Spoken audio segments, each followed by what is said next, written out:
Welcome back to the renovation series. The main aim this week is to sand the floors in the master bedroom and maybe in the second bedroom as well if I've got time. I've never used one of these before. I'm going purely off YouTube videos. The floors in here are pretty rough as well, so I think it could take a good while, but let's see how it goes.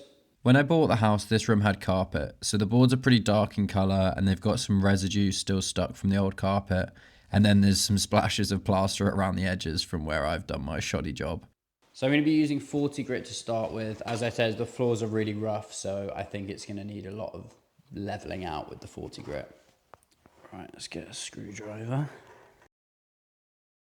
Whoever used this sander last was clearly a lot stronger than me, because it took me about 25 minutes just to get the screws undone. Bloody hell, that's tight.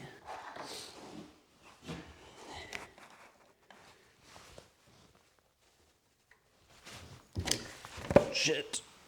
I could start. Oh, yes, there we go. All right. One done.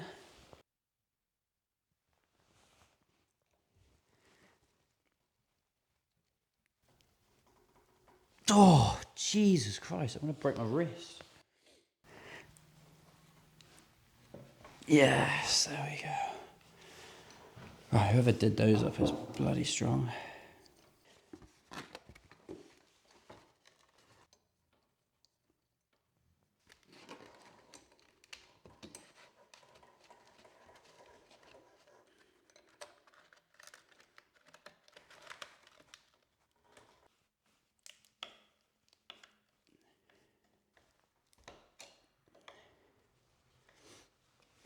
Now, as with every renovation subject, there is a lot of contradictory information and opinions on the best way to do this. People always say, go with the grain, but apparently that's not really true. The main guy on YouTube that does it, How to Sand a Floor, he says when you've got rough floors like this, you go diagonal that way to start with to flatten it out. Because when you don't go with the grain, you're taking more off at a time and you're going to level out the boards this way rather than just that way.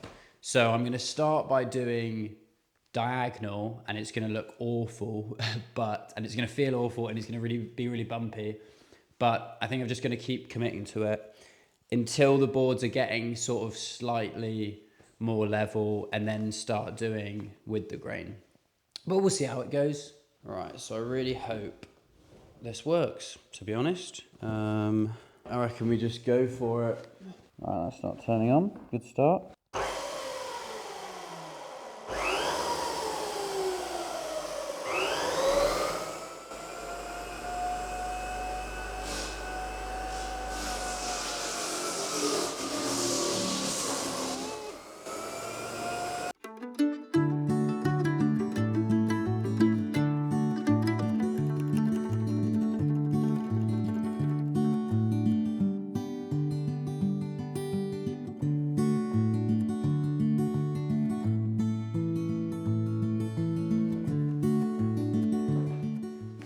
Okay, first impressions, it is so much stronger than you think it's going to be. Well, than I thought it was going to be. It's like, it really wants to like run across the side of the room. So you have to like pull it back. I thought it was going to be more of like a let it run, but you have to really hold on to it. So obviously we'll keep going. We've only just started. But yeah, I mean, that's a nice color underneath, isn't it? But yeah, as you can see, like how uneven it is. So all these low spots, we basically got to try and get it all nice and flat, which I think is going to take ages. So enjoy the time lapse.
So I've been going at it with the 40 grit for a couple of hours now, and I'm pretty happy with how it's going, to be honest. Like, I haven't had any scary moments, or like you can get it where the sanding belt completely blows out if you've got any nails sticking up. So it's all gone pretty smoothly, if you pardon the pun. But obviously the 40 grit leaves it pretty rough. It's feeling nice and flat pretty much all over. And now I'm going to move on to the 80 grit and just do that with the grain all over. Don't know how long for. And then I'll do that with 120. And then it's the edging sander, but that'll be a whole different palaver probably. If you enjoy this sort of content, then I've got plenty more videos on the channel of me fumbling through DIY tasks as I try and renovate this 2-bed terrace in Bristol. And if you're new here, hit the subscribe button. It's completely free and it really helps out the channel. I bring out almost weekly videos about how the process is going, and I will be all the way to the end.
I've just done a load of passes with the 80 grit, and I thought it looked good with the 40 grit, but it's just getting better and better. It looks so smooth. I'm happy with how this is going, to be honest. It looks good. It looks good. So now I'm going to swap over, do the 120 grit, get it as good as you can. I mean, it's obviously not a professional job, but like, it looks a lot better than it did. I put the 120 grit paper on and did a few more passes, trying to get rid of any of the marks from the previous grits. Also tried to get as close to the edge as possible so that I've got less work to do with the edging sander. I'm all done with the 120 grit now. It's looking good, happy with it. It's not like, I mean, it's still a bit rough, but I don't know, like with 120 grit isn't that high of a grit, but that's as high as I go. I guess it's a floor, isn't it? So I don't know. I set up the edging sander with the 40 grit paper and began making my way around the room. To be honest, this machine was way harder to control than the drum sander. It basically just didn't want to go in any direction that you wanted it to go in.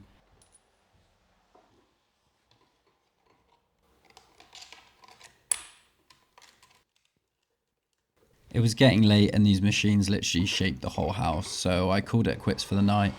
And then the next morning I started up again, but I ran into a really annoying problem. I just went to change the sanding pad, and the washer that holds this pad in has gone down the side of the floorboards underneath them, and now I don't know how to get it out. For fuck's sake. I could do with one of those magnetic snake things. Oh, I can see it with my phone, but I don't know how I'm going to get under there. I spent a while trying to hook the washer with a piece of wire, using my phone as a camera. I even Zoom called my phone from my laptop so that I could see what was happening on my laptop screen. But after a while of doing this, I knew it just wasn't going to happen. And I didn't want to pull the floorboards back up. So I made the decision to go downstairs and just cut a hole in the ceiling where I thought the washer was and pull it out that way, which seemed to work. Yes, yes, yes, yes, yes, yes, yes, yes, yes, yes. Yes, I can touch it. Ah. Yes, finally. Once I finished the edging in the wasted master time. bedroom, I repeated the whole process in the second bedroom. I used the multi-tool to get underneath the radiator and any small bits that were hard to access. I then hoovered the whole room thoroughly because it was time to get ready to apply the finish. Now that's all hoovered up, I'm going to be using Osmo Pollux oil to finish the floor. It's meant to give it quite a natural look. I don't think it's going to go that much darker than it is because I want it quite light. And it's actually quite a natural finish in terms of what it's made of as well, I think. So I need to do one coat really thin, starting in that corner and working my way to the door. And then I've got to leave that to dry for like 12 hours, although it's freezing in here, so probably longer. And then do another one. So let's see how it goes.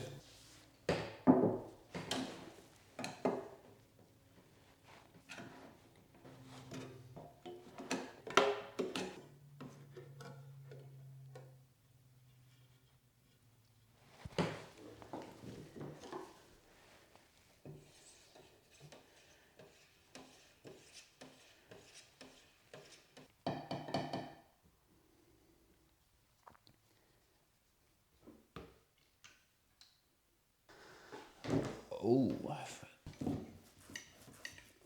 okay.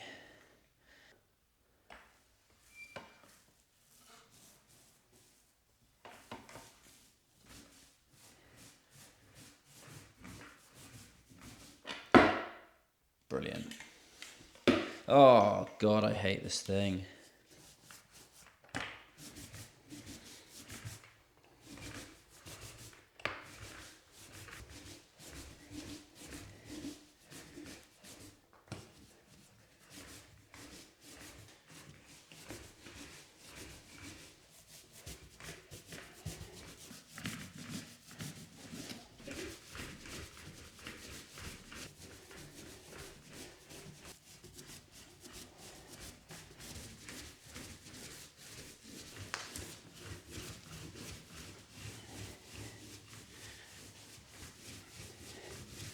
It's the next day and I've let the finish dry overnight. It's come up pretty wavy in places, so I'm going to give it a light sanding and then do the second coat and hope that that sort of goes away.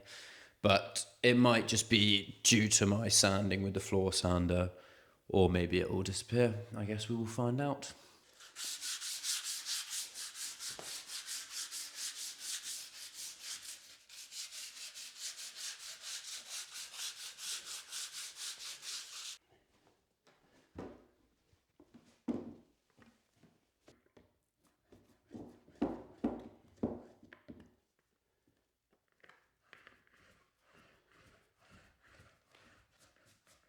After a bit of sanding and applying the second coat, I let it dry for about 24 hours and this is what it looks like now. Most of the waviness did disappear with the second coat.